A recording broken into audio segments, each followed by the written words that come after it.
So sickle cell disease was originally found in 1910, and at that time it was noted under the microscope that the cells looked funny. They looked sickle-shaped. And that's how they first understood sickle cell disease. It was all about the hemoglobin becoming distorted and rigid when there wasn't enough oxygen in the blood. The major complications experienced by people with sickle cell disease are many. The hallmark complications are anemia and pain, but people with sickle cell disease experience a host of other complications as well, including increased risk of infections, stroke is common, pulmonary hypertension, acute chest syndrome, which can be life-threatening, priapism, gallstones, and the list goes on and on. Childhood, we worry a lot about the brain.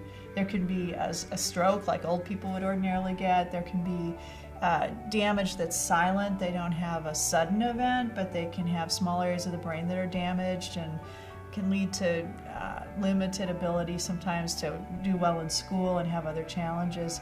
As kids enter adolescence, into their teenage years, one can start to see some wear and tear in the kidneys and some wear and tear in the lungs, such that they end up with, ultimately in adulthood, as they enter their 40s and 50s, some pretty bad chronic lung damage leading to a condition called pulmonary hypertension.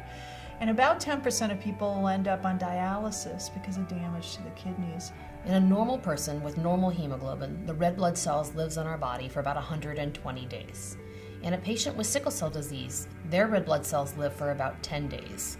So they're rapidly breaking down and building new cells, and that causes two problems.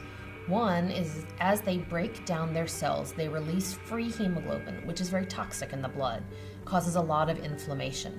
The other thing that happens is the new cells that are made, reticulocytes is the name of a new red cell, are big sticky cells. And those induce inflammation and stickiness as well. And that really is a big part of what causes these organ complications.